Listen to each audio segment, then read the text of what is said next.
let's come on the third sample papers. Have done that too.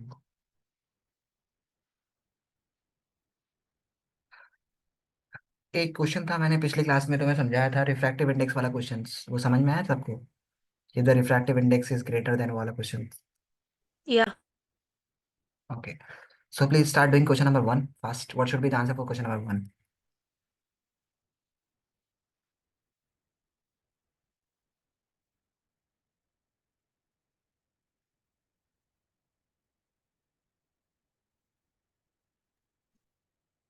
Time नहीं है. Share the screen. Is it not visible to you? No, sir.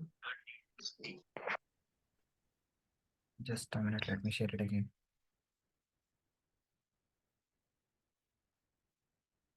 Is it visible to you now? Yeah. Yes.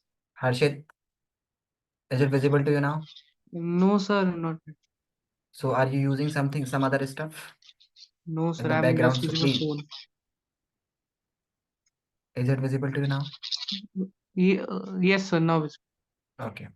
So what's the answer? Fast, we don't have time.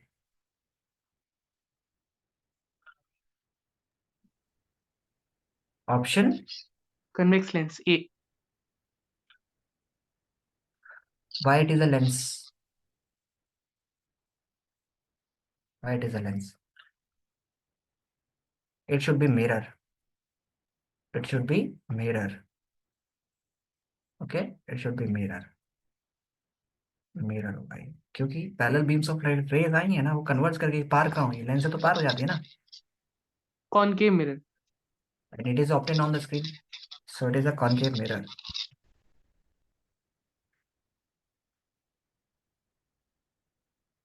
Answer me this question please.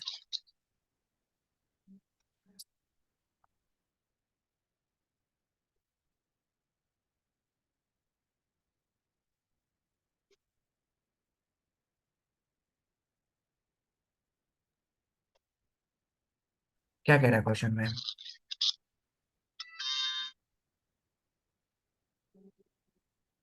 A student, किसका mic लगा है? Yes, Harshit, is your mic is open? Please. I'm getting repeated voice. So students traces the path of prism of different angles and he analyzes the diagrams. Conclusions: on entering the prism, the light ray bends towards its base. सही बात है, band करती है उसके base की तरह. ठीक है. उसके बाद है light rays suffers refractions at the point of incidence and at the point of emergence. हाँ, क्योंकि दोनों में मीडियम में जब भी लाइट ट्रेवल करेगी किसी भी पॉइंट पर. Okay. So when light is leaving और एंटरिंग. एक मिनट, क्या कहा ज़ैनब? Speak louder.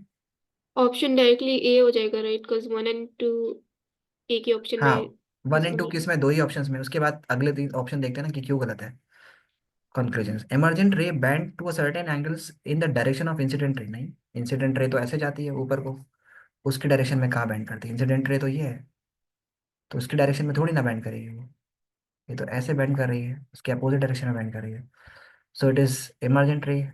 उसके बाद है कि while emerging the prism the light ray bend toward the vertex. Vertex तो यहाँ पर होता है प्रिज्म, उसकी तरफ थोड़ी ना बैंड करती है. तो 1 and 2 इस एक दो ही ऑप्शंस में करेक्ट है. लेकिन एक मिनट, 1 and 2, एक मिनट, हमें 1 and 2, थर्ड वाले ऑप्शन को जरा चेक करो तो.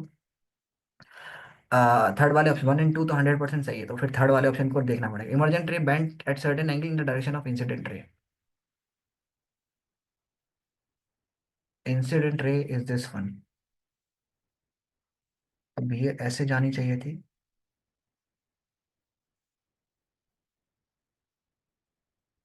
ठीक है, अगर थर्ड मतलब 1 and 2 100% करेक्ट है, तो if we are just going to have another options, हमें एक और चूज करना है, कोई 1 and 2 ऑप्शंस है ही नहीं, तो will go to the third one also. Okay, यहाँ पे आपको इस तरह से यूज करना पड़ेगा. Got it? नेक्स्ट वन, बताइए थर्ड का आंसर क्या होगा?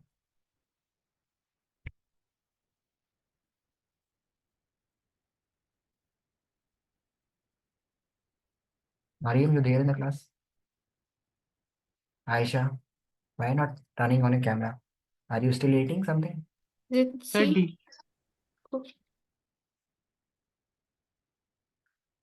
D. Someone is saying D. Yes, Aisha. क्या है option option? C. Yes, Option C. C. The reaction differs from the rest of the reactions. Calcium oxide जब लाइमस्टोन के साथ रिएक्शन करता है तो ये मेटल ऑक्साइड है और limestone formation of calcium oxide from limestone कैसे बनेगा लाइमस्टोन से हीट करके बनेगा formation of aluminium oxide formation of aluminium from aluminium oxide formation of sodium carbonate from sodium hydrogen carbonate ये भी तो हीट करके बनेगा और मरकरी फ्रॉम मरकरी ऑक्साइड ये भी हीट करके बनेगा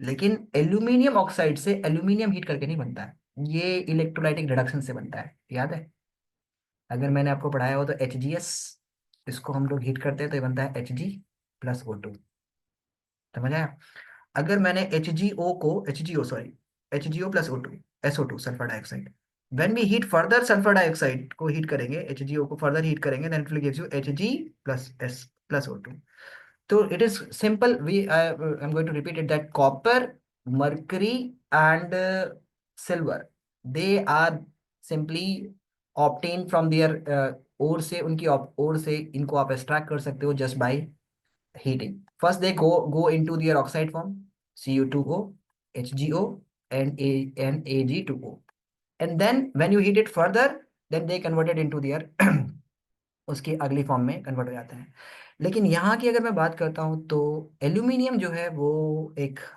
आयनिक कंपाउंड है जिसमें बहुत ज़्यादा फोर्स ऑफ अट्रैक्शन होती है और उस फोर्स ऑफ अट्रैक्शन की वजह से वी कैन नॉट समझ आ रहा ना कि ये इलेक्ट्रोलाइटिक रिडक्शन से होता है इलेक्ट्रोलाइटिक रिडक्शन से होता है तो बाकी सब हीट से होती है तो which differ from the rest of the reaction तो b is differed from the rest of the reaction समझ आया E. नेक्स्ट उसके बाद फोर्थ बताइए B. बैटरी का एसिड कितना होता है स्ट्रॉन्ग एसिड होता है तो इट शुड बी बिटवीन 0 तो नहीं बोलेंगे हम लोग option D. 1.3 1 point acid battery का स्ट्रॉन्ग एसिड होता है तो 1.3 पर जाएंगे 2 pH तो नॉर्मल लेमन के आसपास होता है वो बहुत स्ट्रांग होता है तो that's why go to the battery acids okay next यहाँ पर बताओ जरा ये कह रहा है कि the plants involve in the gases exchange is woody woody part में जो एक्सचेंज होता है वो कैसे होता है हाँ लेंटिसेल्स Lenticel. लेंटिसेल्स के लेंटिसेल्स डेड सेल्स होते हैं लेंटिसेल्स होता है चलो बताओ जरा 6 का ऑप्शन क्या होगा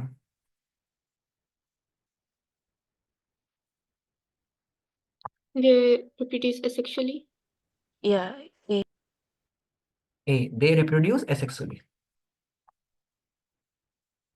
they all are unicellular Spirogyra is multicellular freshwater multicellular organism it is multicellular they produce sexually no they are multicellular okay question number 7 what should be the answer for question number 7 fast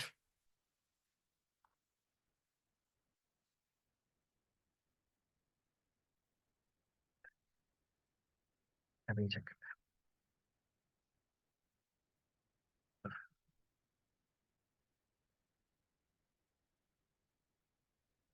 yes ethane C2H6 on complete combustion of CO2 and water it show that the result are in the option A. accordance option A हाँ simple देखो balance कर लो देखो अगर आपको ये 1 मोल ही रखना है तो मैंने आपको सिखाया C2H6 when react with oxygen it will simply gives you carbon dioxide and water okay so whatever the number here is x let's suppose here is the x and here is okay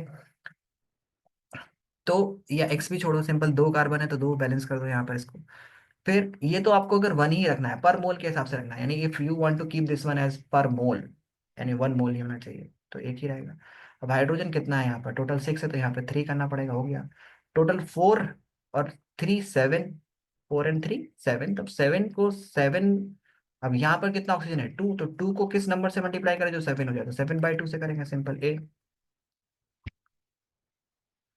next when light passes through an B. both deviation and dispersion. Dispersion and deviation is the bending of light from its path. Deviation, light deviate करके अपने path से जा रही है तो deviate कर गई, और dispersion splitting of white light into 7 colors. तो both C and B and C is observed. Okay, deviation and dispersion. Next, magnesium react with hot and cold water, both steam से लेके. Human body stores energy in the form of, किस में करता है? Glass. Glycogen की form में store करता है. Human body store food in the form of. Next, Option A. D. D's. okay. No D. matter how far D. you stand from the mirror. एक minute. No matter how far you stand from the mirror, the image appear is erect. कितना भी दूर हो. Option A. D's. D. D. D's. Erect. Either plane or convex, क्योंकि हमेशा always erect image बनाते हैं. Always form erect image. Form erect image. Erect मतलब positive magnification की होगी. इस केस में +1 मैग्निफिकेशन की होती है, इसमें प्लस की तो होगी लेकिन <1. M should be <1. Sorry, greater than 1 हो गया तो M should be <1. Next, B. what must be preserved in the ecosystem to maintain. Yes, producer and decomposers दोनों में चाहिए. Producers अगर नहीं होंगे तो फिर एनर्जी मिलेगी नहीं, और अगर डिकम्पोज नहीं होंगे तो फिर मतलब दोबारा से रिन्यू नहीं होगी. Next, posture and body posture and balance in the body is controlled B. by, it is B. cerebellum. Very good. Yes, it is cerebellum. Next,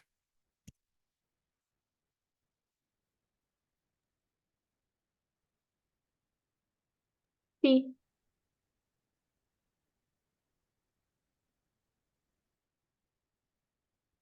Yeah, C. क्यों इसको रब करते हैं? Magnesium ribbon is rubbed with sandpaper before making it to burn, बिना जलने से पहले.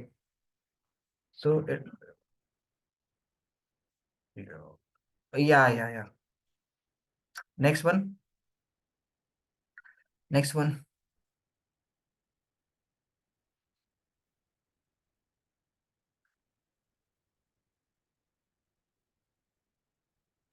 C. C. Let's check. Mineral acids are stronger than carboxylic acids A. because mineral acids are completely ionized. Yes, and carboxylic acids are, ये तो NCERT exam का question है.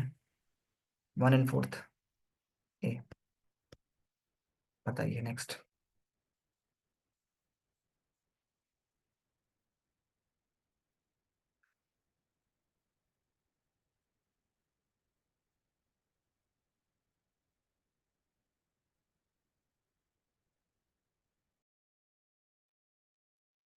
D. B. Option B.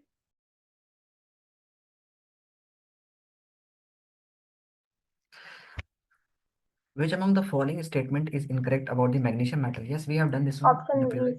It do not react with cold water. Incorrect पूछा है. It react with cold water. Magnesium कहाँ react करता है cold water से? It react with hot water. B.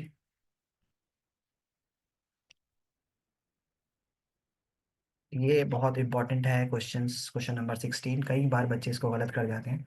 ध्यान से जवाब देना, इसका क्या जवाब होगा.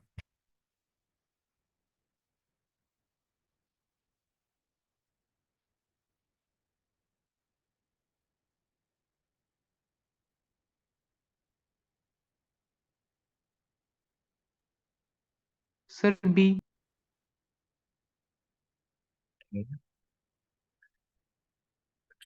Let's check. देखो, सब B. कोई बी बता रहा है, कोई डी बता रहा है, लेकिन इसका सही जवाब है ए. क्यों है समझते हैं. AgCl को अगर हमने हीट किया तो it will gives you Ag+Cl2. ठीक है. It is saying the formation of silver by the decomposition of silver chloride. क्यों ग्रे हुआ? Turns grey. दस व्हेन एक्सपोजर, जब आप when you are exposing the silver chloride to sunlight, then white is turning grey. Reason is why it is turning. The gray color is of silver. So because the silver, the formation of silver by the decomposition of silver chloride. Silver बना नहीं बना बना, और किसके decomposition से बना? किसके decomposition? AgCl के डिकम्पोजिशन से बना, सही बात है। उसके बाद sublimation of silver chloride. Sublimation होता है when something is converted directly into gas without going into the liquid state. Solid when directly changes into gas without going. And keep in mind that when we are changing, sublime, evaporating, the state change of a substance, but its chemical composition does not change.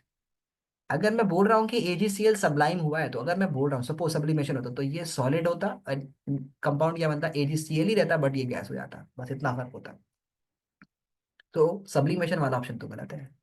उसके बाद है decomposition of chlorine gas from silver chloride. Decomposition कहाँ हो भाई? Chlorine gas का decomposition कहाँ हो? Decomposition तो सिल्वर क्लोराइड का हुआ, वहाँ पे क्लोरीन गैस है ही नहीं। कहाँ है यहाँ पे क्लोरीन गैस?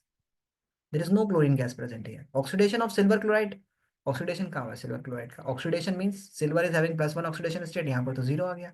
तो +1 से 0 पर जाने में क्या हुआ? रिडक्शन। ठीक है, तो सिल्वर क्लोराइड का तो ऑक्सीडेशन, अगर हम लोग इस पे देखें -1 से 0, -1 से 0, यहाँ पर ऑक्सीडेशन हो गया। बट सिल्वर क्लोराइड यहाँ पर ऑक्सीडाइज भी हो रहा है एज वेल एज रिड्यूस भी हो रहा है, तो we will not say that oxidation of silver chloride, no. Removal, अगर हम लोग एक ही सब्सटेंस ऑक्सीडाइज और रिड्यूस हो रहा है, देखिए अगर हम लोग ऑक्सीडेशन नंबर से देखें, तो find only that it's positively charge element पर फोकस करो। देन यहाँ पर दोनों ही एक ही सब्सटेंस है, ये रिएक्ट नहीं कर रहा है, तो that's why it is simply consider to be as decomposition reaction में कहाँ ऑक्सीडेशन रिडक्शन होगा भाई? एक ही सब्सटेंस है, तो कहाँ से? उधर से देखो तो सिल्वर का क्या हो रहा है? If I ask you what is silver, तो सिल्वर का 0 से +1 हो रहा है, तो उसका ऑक्सीडेशन हो रहा है। एंड क्लोरीन गैस का रिडक्शन हो रहा है, तो we can go through their.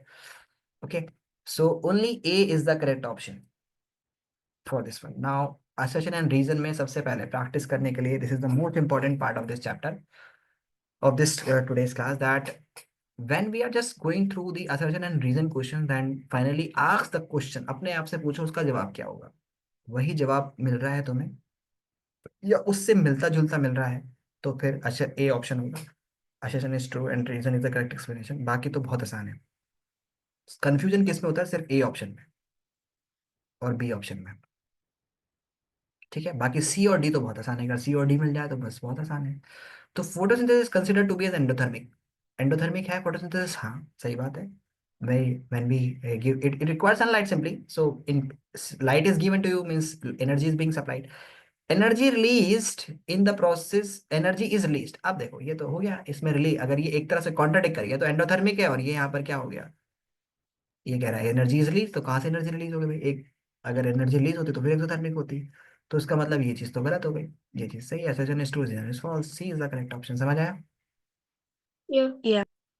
What should be the answer for question number 18? A, A. Yes. Yeah. A. our body maintain blood sugar level maintain करती है, हाँ ठीक बात है। Pancreas secrete insulin which help to regulate the blood sugar level in the body. अब मैं तुमसे पूछूं कि हमारी बॉडी जो है वो ब्लड शुगर लेवल को मेंटेन करती है, तो अगर इसका रीजन पूछूं क्यों करती है, तो क्या जवाब दोगे? क्या जवाब मिलेगा? सर फीडबैक मैकेनिज्म होता है ना, इस वजह से एक्सेसिव अमाउंट में नहीं निकलना चाहिए, इस वजह से मेंटेन। हाँ, तुम्हारा जवाब क्या होना चाहिए? तुम्हारा जवाब ये होना चाहिए कि क्यों मेंटेन करती है भाई। तो तुम्हारा जवाब होगा कि because excess of anything, like if we increase anything it is dangerous to the health, like blood sugar, if the level of the blood sugar increase it might create an abnormal problems in the body. तो ये तो reason होगा। समझ आया? तो अब अगर तुम कहोगे कि पेनक्रियास, हाँ पेनक्रियास करता है, या अगर मैं पूछूं कई बार रीजन को ना, एक बार रीजन जो दे रखा है ना उसका एक बार क्वेश्चन पूछो कि पेनक्रियास जो है वो इंसुलिन सिक्रीट करता है, इससे अगर मैं सवाल बनाना चाहूं तो क्या सवाल बनाऊंगा? पेनक्रियास इंसुलिन सिक्रीट करता है विच help in the regulation of blood in the body, तो क्या सवाल बनेगा? पेनक्रियास जो है वो इंसुलिन, तो अगर मैं इससे सवाल पूछूं तो क्या जवाब दोगे? तो What is the reason pancreas secrete insulin? हाँ, why pancreas is Function secreting of insulin, तो तुम बोलोगे yes. Because in order to maintain blood sugar level in the body. आ गया। अब दोनों चीजें कॉन्ट्राडिक्ट करके तुम्हारी, समझ आ रहा है? इसमें मैं बोलता हूँ कि कई बार बच्चे और टीचर भी कंफ्यूज हो जाते हैं कि आशर एंड रीजन में जब करेक्ट एक्सप्लेनेशन होगा तो कई बार ऐसा होगा कि आप लोग गड़बड़ कर जाओ, ठीक है? तो अगर अगर अब मैं आपको जवाब देता हूँ, हमारा क्वेश्चन नहीं बन रहा है इसमें, ठीक है, कि क्यों मेंटेन करता है, क्योंकि हार्मफुल होता है ब्लड शुगर लेवल। क्वेश्चन तो यही है, हमारा असली क्वेश्चन तो यही है। और रीजन पर जा रहे हैं तो पेनक्रियास जो है वो पेनक्रियास सिक्रिएट करता है insulin which help in to regulate the blood sugar level in the body. अच्छा, दोनों ही ब्लड शुगर लेवल से। अब दूसरा एक पॉइंट तो तुम्हें ये देखना है एसेशन रीजन में, जब भी एसेशन रीजन के क्वेश्चंस करो, एक पॉइंट तो ये चेक करना है कि क्या जो वर्ड्स इसमें यूज हो रहे हैं क्या वही वर्ड इसमें भी यूज हो रहा है ब्लड शुगर लेवल जैसे वर्ड्स है, ठीक है, सेम। तो अगर ऐसा कुछ है या आशर्षण का क्वेश्चन बनाओगे तो भले रीजन का ना बनाओ, लेकिन रीजन का सवाल बनाओगे तो आशर्षण बन जाए, तब आप ए ऑप्शन पर जाओगे। समझ आया? So right now in this So A question, is correct. the answer is B A or is the A? Correct, will go to A. Okay. समझ आया? अभी हम लोग देखेंगे अगले उसमें देखेंगे हम लोग कि क्वेश्चंस में कि कहाँ पर हम लोग बी ऑप्शन पर जाएंगे, ठीक है? तो फिलहाल हम लोग ए ऑप्शन पर जाएंगे। क्यों जाएंगे? Because assertion and reason is the correct explanation, both assertion and reasons are true। pancreas secrete insulin which regulate the blood sugar level in the body। क्यों करता है? अह, ठीक है, उसके बाद चलो आगे आगे आ जाओ। अब बताओ, artificial kidney is a device. किसका माइक खुला हुआ C. है भाई? C. Okay, artificial kidney is a device used to used to remove nitrogenous waste product in the body for dialysis। reabsorption does not occurs। ये तो simple सी बात है, does not occurs in artificial kidney। reabsorption kidney में। सो अगर उसने बोला reabsorption क्या artificial kidney में नहीं होता? क्यों नहीं होता भाई? क्या होता है बोलो, होता है कि नहीं होता है रीअब्जॉर्प्शन? एक्चुअल में जो आर्टिफिशियल किडनी होती है ना, उसका प्रिंसिपल क्या है कि मैं बताता हूँ आपको कि यहाँ पर फॉर एग्जांपल ये हमारे पास है और यहाँ पर हमारे पास ब्लड वेसल्स की तरह पर एक ऐसे हमारे पास क्या बना देंगे, इसमें हमारे ऐसे ऐसे, मतलब ये जहाँ पर बंद है ना वहां से खुला हुआ समझ लो यहाँ से, ओके? यहाँ पर क्या भरा रहता है? यहाँ पे डायलिसिंग फ्लूइड भरा रहता है, ठीक है? और ये एक्चुअल में, और ब्लड इसमें आता है, ब्लड इसमें आता है। अब जो डायलिसिंग फ्लूइड होता है ना, डायलिसिंग फ्लूइड, वो डायलिसिंग फ्लूइड का जो मतलब हम बोलेंगे कि उसका कॉन्सेंट्रेशन और जो ब्लड के अंदर अच्छी चीजें हैं उसका कॉन्सेंट्रेशन बराबर होता है। लेकिन जो नाइट्रोजनस वेस्ट होता है उसके अंदर उसका कॉन्सेंट्रेशन बिल्कुल जीरो। मान लेते हैं इसके अंदर जितना अमाउंट में अच्छी चीज होगी ब्लड के अंदर वो इसमें भी है, तो ब्लड में से वो ऐसे जाएगा और वापस इसमें आ जाएगा। मतलब आना जाना कब होता है? जब एक जगह हायर कॉन्सेंट्रेशन हो दूसरा लोअर कॉन्सेंट्रेशन हो। तो अच्छी चीजों के लिए, यानी the things that which are good for, which are good और विच आर बेस्ट, और we can simply say that which are essential for the blood, we cannot extract them out, okay, otherwise it will damage our blood। So we create the same concentration of that substances in the dialysing fluid, in this dialysing fluid which is around this cellophane membrane, and this cellophane membranes are semi permeable membrane। this membrane ये pipe जो बने होते हैं ये cellophane membrane के बने होते हैं which is semi permeable, which will allow an entry and permit जो चीज इसके अंदर। अब क्या होगा कि अब इसके अंदर मान लेते हैं यूरिया है, यूरिक एसिड है, नाइट्रोजनस वेस्ट है, उसका कॉन्सेंट्रेशन इसके अंदर बिल्कुल जीरो है, यानी इस dialysing fluid do not have urea, uric acid, anything इसके अंदर नहीं। तो फिर क्या होगा? फिर इसका जवाब होगा कि क्यों होगा ऐसा? बिकॉज ये डायलिसिंग फ्लूइड क्रिएट करेगा एक एक hypotonic condition, sorry hypertonic condition create करेगा। हाइपरटोनिक कंडीशन क्रिएट करेगा किसके लिए? नाइट्रोजन स्पेस के लिए, जिसमें से यहां से नाइट्रोजन स्पेस इसमें आ जाएगा। यानी इसमें तो बिल्कुल नील कंडीशन है, कोई नाइट्रोजन स्पेस नहीं है, लेकिन इसमें इसमें यहाँ पर जो हमारा ब्लड है उसके अंदर बहुत ज्यादा नाइट्रोजन स्पेस है। तो मान लेते हैं रेड कलर से मैंने नाइट्रोजन स्पेस को रिप्रेजेंट किया। सो वहां पर बहुत ज्यादा नाइट्रोजन स्पेस है, urea, uric acid, so it will automatically comes here, अपने आप यहाँ से यहाँ आ जाएगा, क्योंकि नाइट्रोजन स्पेस का कॉन्सेंट्रेशन हाई होता है ब्लड में लेकिन डायलिसिंग फ्लूइड में नहीं होता। तो it will allow it to go, but it will create an isotonic condition for the useful substances. समझ आया? सो रीअब्जॉर्प्शन यूजफुल सब्सटेंस का एक बार चला गया तो क्या वो तो एंट्री और इनपुट है, तो उसमें रीअब्जॉर्प्शन का तो सवाल नहीं है। खैर, तो रीअब्जॉर्प्शन तो नहीं होता। Reabsorption does not occur in artificial kidney. तो both essential and reasons are true. Artificial kidney is a device that is used to remove the nitrogenous waste for dialyzing fluid. Okay. So both assertion and reasons are true, but reason is not the correct explanation. So does not occur. नहीं होता. So both reason and assertion has true. ठीक है, समझ आया? उसके बाद B पर आ जाओ जरा। सेकंड पर 20 पर बताओ जरा क्या जवाब होगा इसका।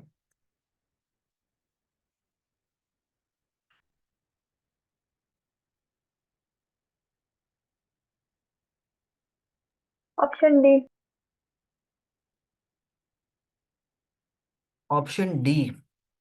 Yes. A product of resistivity and conductivity of conductor depends on the nature of the material. Product, the product of resistivity and conductivity of a conductor depend on the nature of the material.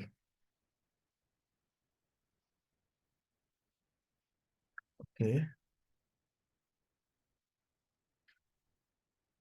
Because each of resistivity and conductivity depends on the nature of the material. यहाँ पे तो कह रहा है depends on the nature of the material पर depend करती है। Resistivity depend करती है, कंडक्टिविटी जो है वो रेजिस्टिविटी का अपोजिट ही है। तो हाँ, कंडक्टिविटी और रेजिस्टिविटी मतलब कंडक्टिविटी क्या है? रेसिप्रोकल ऑफ रेजिस्टिविटी को हम लोग कंडक्टिविटी बोलते हैं। अब ये क्वेश्चन में कह रहा है the product of resistivity and conductivity depends on the nature of the material of the conductor, because each of resistivity and Or I conductivity think depends on it's option A.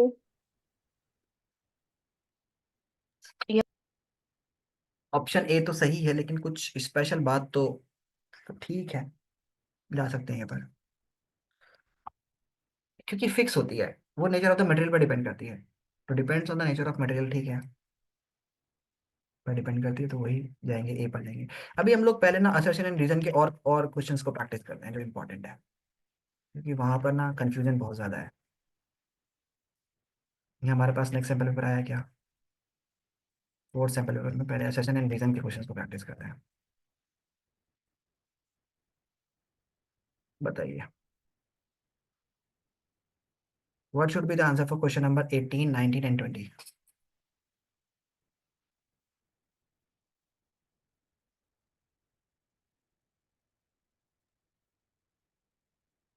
18 is A.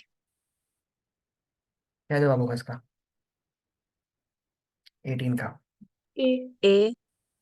ए सही जवाब होगा। क्यों?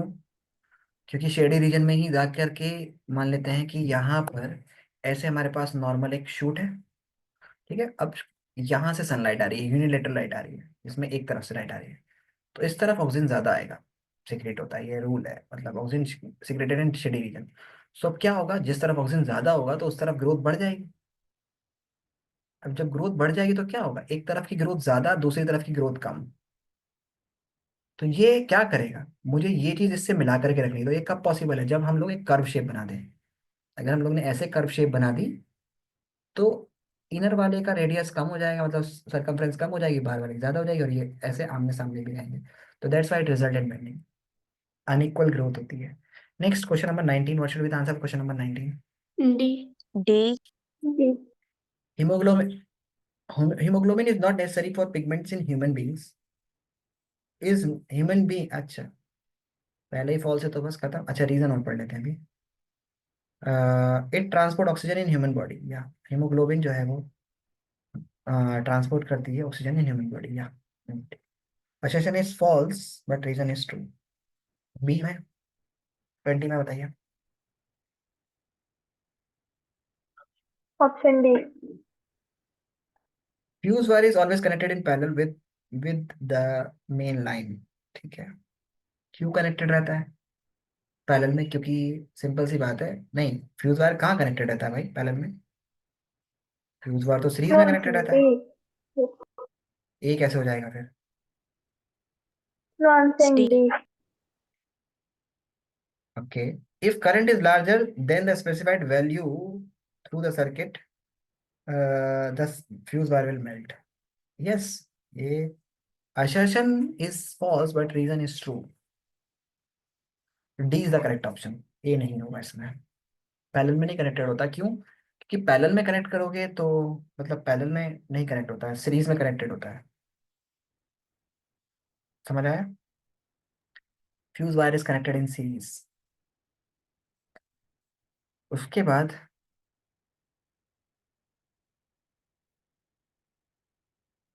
बाकी ये सारे question मैंने NCERT examiner में तुम्हें करा रखे हैं. ठीक है. और एक एक क्वेश्चन को मैंने बहुत बारी कराया है. देखो मैं मान के चलता हूँ कि एक आध असर्शन एंड रीजन का क्वेश्चन तो गड़बड़ करोगे तुम लोग. फिर भी चलो, बाकी के एमसीक्यू करते हैं इसके. बताइए इसका क्या जवाब होगा. ऑल फोर, 1 एंड 2 तो यहाँ पर है गिवन है, फोर्थ एंड थर्ड एंड यहाँ पर है. 1, 3 एंड पढ़ सकते हो. चलो No. पहले ये देखो पाथ कौन सा वाला सही है. इसमें से क्वेश्चन में कह रहा है कि the following picture show the path of light rays three lenses L1 L2 and L3 and their focal points are given to you. 3 lenses दे रखे हैं. पहले पैरेलल आई लेंस ही है. 3 तरह के लेंसेज हैं, L1 L2 एंड L3. इसमें light parallel आई तो ये कर्व कर गई, दूसरे में पैरेलल आई तो वो डाइवर्ज कर गई, और तीसरे में पैरेलल आई तो वो फोकस से गई तो वो पैरेलल कर गई. तो इनमें से कौन सा लेंस जो है वो कॉनकेव की प्रॉपर्टी शो कर रहा है? बहुत ही सिंपल क्वेश्चन के लिए बताओ. सेकंड वाला.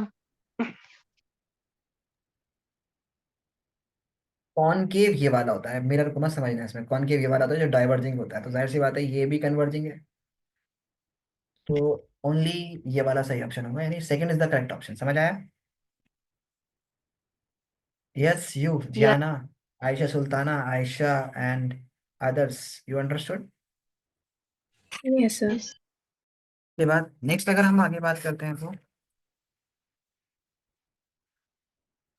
विच of the following phenomena contribute the reddish of sun. कौन सा वाला फेनोमेना से होता है? डी.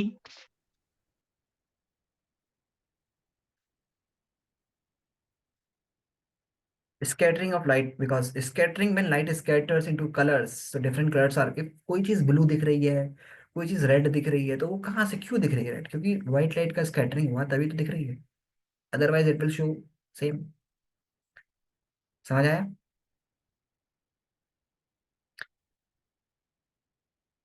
या इसका आंसर डिस्पर्जन होना चाहिए. बोलो what is the difference between dispersion and scattering.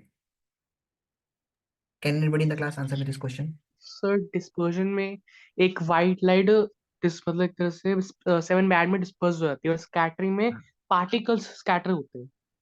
जैसे हमारे पास ये लाइट है, अब यहाँ पे ये आया तो ये स्कैटर करेगी लाइट. ठीक है, स्कैटरिंग ऑफ वाइट लाइट हुई. और डिस्पर्जन में 7 कलर में स्प्लिट हो जाना.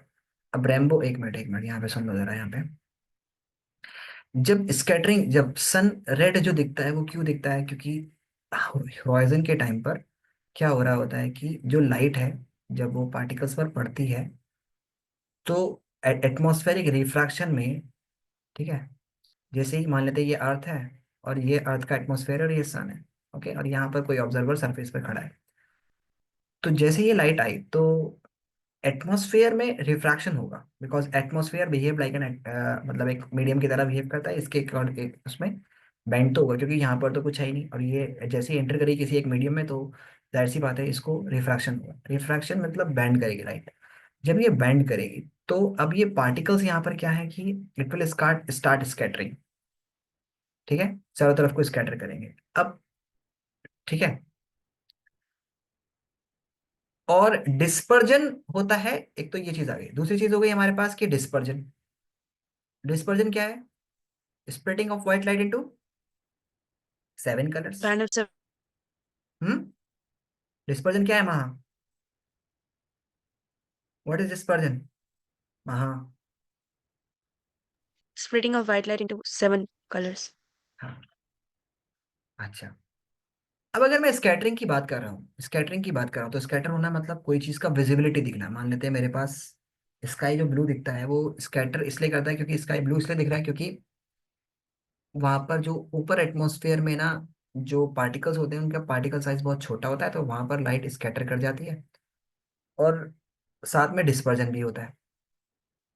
बिना डिस्पर्जन के तो मतलब आप एक बात बताइए, अगर डिस्पर्जन नहीं होगा तो आपको कलर का डिफरेंस कैसे दिखेगा?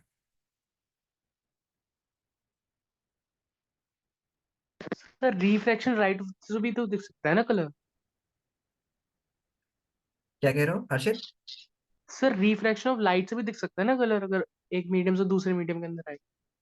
एक मीडियम से कैसे? क्या क्या ग्लास प्रिज्म से रिफ्रैक्शन होगा तो क्या ग्लास प्रिज्म से लाइट, अगर ये व्हाइट लाइट है तो ये 7 कलर में स्प्लिट होती है क्या? नहीं। और यहाँ पर तो दोनों में रिफ्लेक्शन ही दे रखा है, reflection of light from earth and ये, तो ये दोनों ऑप्शन को तो छोड़ दो। देखो, इसमें दोनों ऑप्शंस होते हैं, अगर मतलब स्कैटरिंग भी हो रही है लाइट की, क्योंकि बिना स्कैटर करे तो स्कैटरिंग तो होती है, लेकिन फिर भी मैं बोलूंगा कि let's check the what is the correct answer for this one, let's have. But splitting of white light हो, Sir, why does it appear only red, not some other color? Because the red colour की जो wavelength होती है वो ज्यादा होती है, तो वो लार्जर डिस्टेंस ट्रेवल करती है, और उसके But लिए where डेविएशन is का। the sun getting light from? If white light is itself the sun, and then it's splitting into seven colors. या इट So इज where does split. the sun itself get the light? या other lights bends a lot, like for example red color bends a lot least, okay?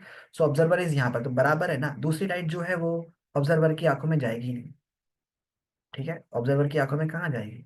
दूसरी light नहीं जाएगी इसके।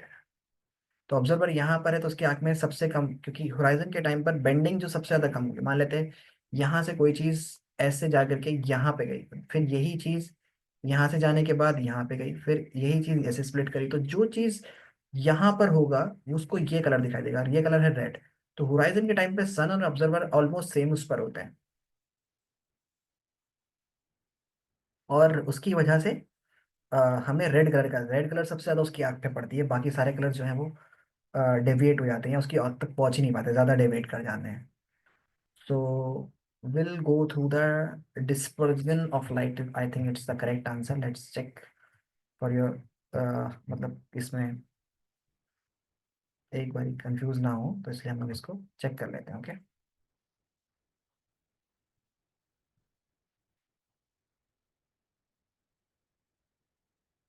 Scattering है। Then reddish browns are colors white. The sun colors in scattering. The phenomena is known as Rayleigh of the wavelength. Red colors of the sunset due to the effect of scattering and solar. Yeah, scattering. Scattering of light by the particles spread करती है, और जो सबसे ज्यादा colour होता है जो scatter करने पर वो रेड कलर आंख में पहुंचता है, दैट्स व्हाई। ओके, लेकिन the sun appear reddish because phenomena is known as Rayleigh. Okay, any other website पे भी अगर तुम देखोगे तो it is simply during sunset and sunrise. Okay, yeah, the correct answer is,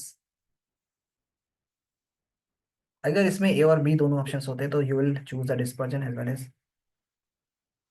okay, मगर dispersion में red colour क्यों दिख रहा है? रेड कलर इसलिए तो दिख रहा है क्योंकि पर्टिकुलर लाइट आपकी आंख में पहुंची है, लेकिन स्प्लिट होकर के बिना स्प्लिट करे तो।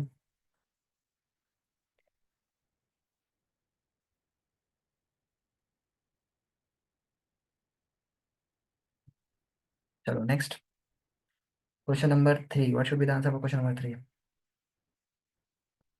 D.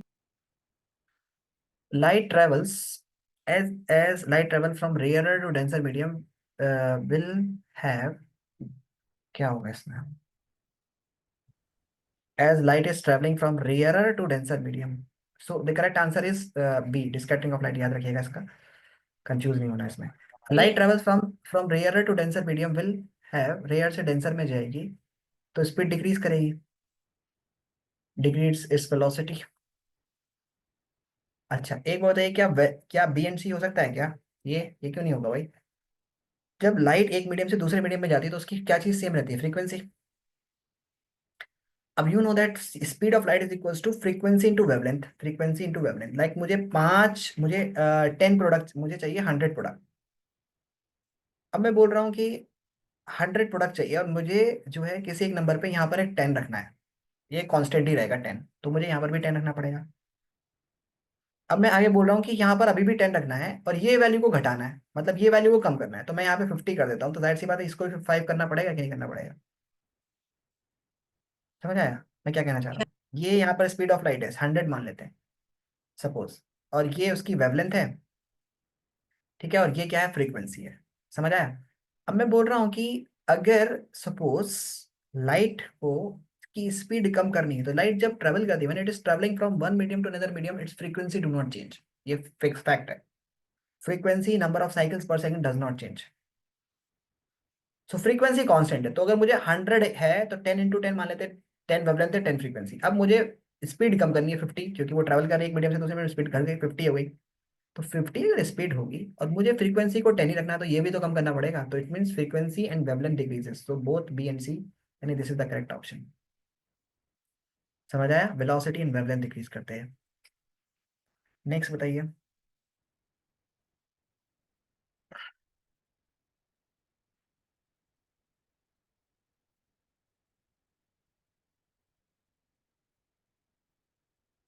The refraction of lights occurs because of change in velocity and speed of light in different medium. One When and two. 1 and 2, just a minute, the frequency. When a light ray travels from rarer to denser medium, it bends Sir, why towards is the. litmus paper on है? यार ये question मुझे लग रहा है गड़बड़ हो गया। When it travels from denser Yeah. Half ये part is question physics and the गड़बड़ last part is written about हो गया litmus. है।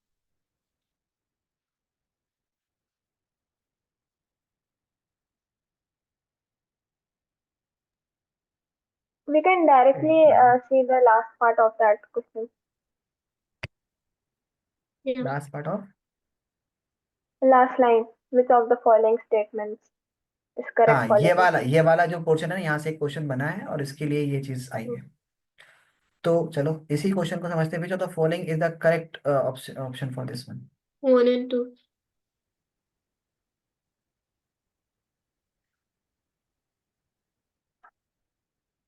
Option A.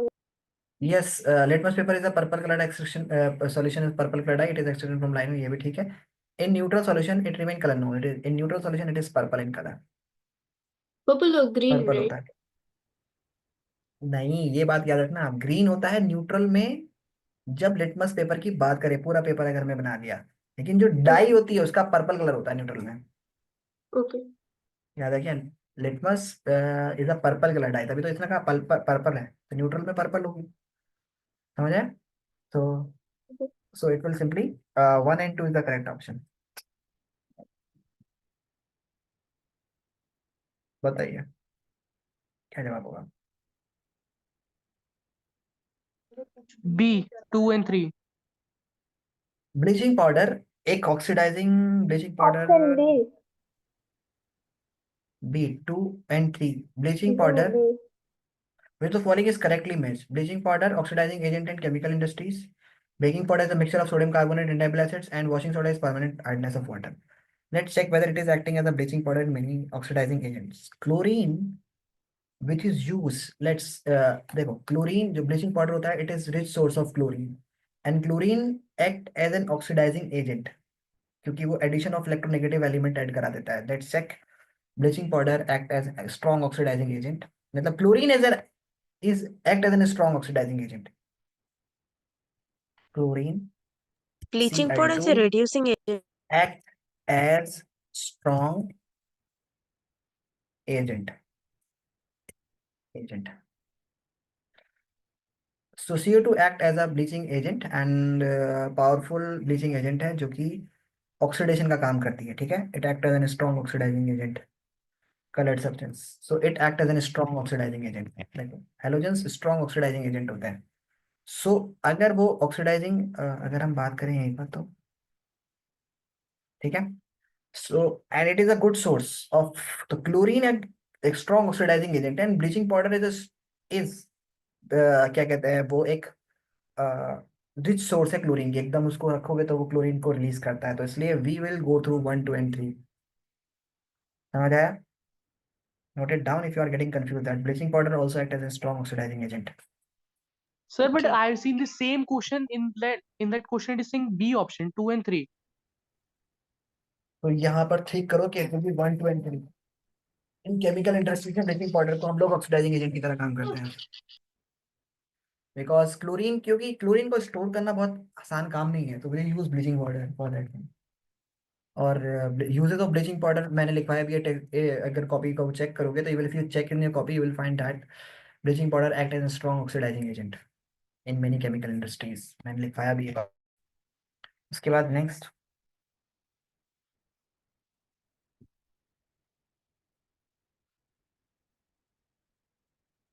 इंसिडेंट रे है, यहाँ पर एक्स एंड यहाँ पर वाई है।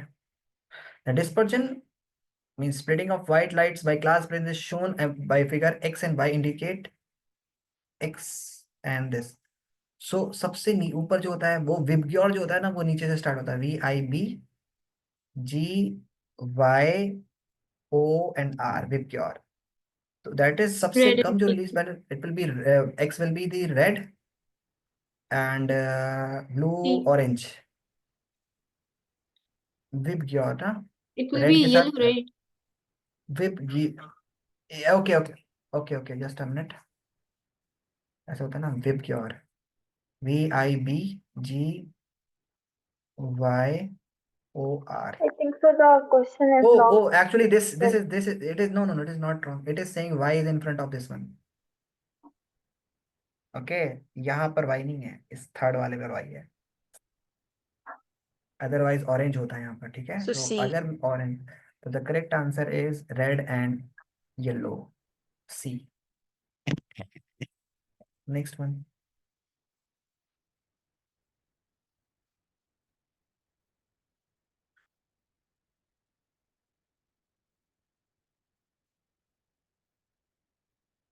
प्रैक्टिस के लिए आप लोग देखो एनसीईआरटी एग्जाम्पलर B. के क्वेश्चंस जो हैं वो उसको जरूर प्रैक्टिस करना। B. They are very much important for the examinations. Every answer should be given to you, and we have done in almost all the questions in the NCERT example questions. So please practice that one. So what is incorrect? In the B. correct statement about the insulin is shown. Insulin ka. No, B. incorrect. Yes, insulin it produces it is produced from pancreas. Yes. Incorrect, right? So B. Sir, it is It B, is incorrect. incorrect. It regulates. It regulates the growth and no, which regulate the growth? Pituitary gland. Pituitary. Growth hormone secreted by pituitary gland. Yes, four chamber of heart is the characteristics of B. mammals. Can you guess? And amphibians are those that lives on both land and as well as water. Can you guess? And amphibians are generally having three chamber heart. So can you Frog. guess which amphibian has four chamber heart? Frog. Frog. Which amphibian have three chamber heart? Crocodile. Okay, sorry, four chamber heart. Not four though. Crocodiles Yeah, it and is. reptile. Yeah, amphibians. Yeah, reptiles generally have four chamber. Amphibians are those that can live on both land and water. Reptiles are those that lives only on the land. They are, but they're like lizard reptiles. Okay, amphibian like frog, crocodile that can live on land as well as in water. Got it? So crocodile is amphibians. Generally, देखो aquatic animals. If I'm talking Pisces like fishes, they have two chamber heart. Aquatic animal three chamber heart. Okay. Sorry, amphibian three chamber heart, but crocodile is that is going to have four chamber heart. Reptiles might have three chamber heart. They generally have three chamber heart. Sometimes they also have the four chamber heart, but mammals are those that is going to have four chamber heart. Next.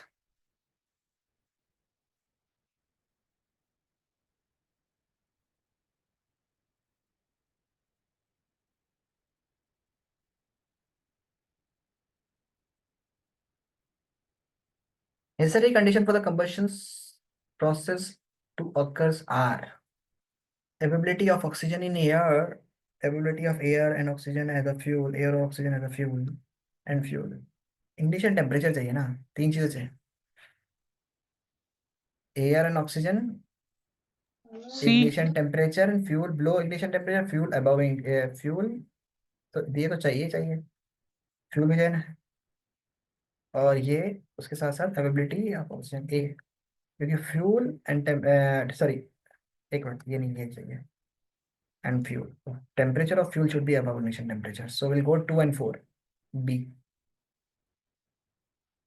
Translocation. बोलिए. Is the process in which we deliver food. Translocation means delivery of D. food. Minerals from leaves to other part of the plant. Minerals, थोड़े mineral तो पानी से आता है. Plant growth hormones, एक minute. Water and organic substances from leaves to other part of the plants. From leaves. D, sir. From leaves. All of the above. ठीक है. तो Sir, किसी एक paper ऑप्शन will को, be tough or easy. बेटा ये जैसे कर रहे हैं ना हम लोग, इसी के लेवल का आएगा पेपर, इससे टफ भी हो सकता है थोड़ा सा. एक्स एंड वाई वाले क्वेश्चन जितने भी हैं ना इसमें, मतलब तुम लोग को मैंने सैंपल पेपर भेजे हैं, इन सैंपल पेपर में तुम्हें सारे तो एमसीक्यूज प्रैक्टिस करने हैं, और सारे X and Y questions, X and Y वाले जितने भी हैं, a compound X when react with this, a compound X, और सब्सटेंस एक्स वाई वाले, जिसमें जिसमें भी तुम्हें लग रहा है, और साथ में जो एक क्वेश्चन है तुम्हारे, अच्छा इसमें इलेक्ट्रिसिटी का क्वेश्चन नहीं आ रहा ना, इलेक्ट्रिसिटी का मैंने क्वेश्चन ही नहीं देखा अभी तक एमसीक्यू में. लाइट का देख रहा हूँ, हेरिडिटी एंड इवोल्यूशन का नहीं आया, इस वाले सैंपल पर नहीं आया हेरिडिटी एंड इवोल्यूशन का अभी तक. रिप्रोडक्शन का भी एक दो ही क्वेश्चन था, आगे शायद आए तो. वैसे तो रिप्रोडक्शन का याद हो गया. वैसे तो following is not a chemical reactions. Dissolution of sugar in water. Digestion of food in the body is chemical reactions. B is not a dilution of sugar in water.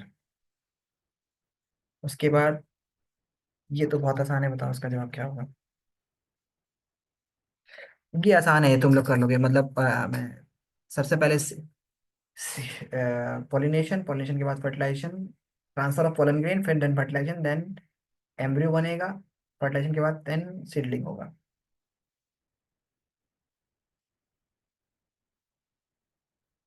ये तुम कर लोगे. डक्टिलिटी है वायर की, ये चीज. मेसल्स of सोफ ये हमने करा रखा है कि जो इंटीरियर पार्ट होता है वो इनसाइड होता है क्लस्टर्स के, that is the hydrocarbon part, and जो बाहर वाला होता है वो हाइड्रोफिलिक पार्ट होता है, that is ionic and. So, and that we have done all the questions. So I hope we did 40 MCQs today. And please, it's my request to everyone, please practice as well as X and Y Z questions. These sample papers are good. I have checked them through. So go through that one. Only give first of all, you divide your study level into 3 categories. First, just revise. Means you are going to have your exams on Thursday. So revise all the subjective and MCQ questions from the NCERT examiner. First of all, from NCERT examiner. Secondly, all the subjective question from NCERT. When you've done these two, then practice the assertion and reason question from these sample papers. That's enough. Assertion and reason questions, and if you get the time, then go through the X and Y questions from these questions. If you done the NCERT exemplar questions perfectly, in NCERT questions perfectly, okay, and the assertion and reason from this sample paper, because NCERT exemplar don't have assertion and reason, so I'm damn sure that you're going to score above 95% marks. That's enough. Go through the NCERT exemplar questions, MCQs of NCERT exemplars, and means complete NCERT exemplars and NCERT questions, and lastly the assertion and reason from this one. No need for PYQ, no need for anything. PYQ are going to have the same questions. So that's all for today. We'll be to the next class. Thanks for coming, everyone. Okay. Thank you. Second name. Continue.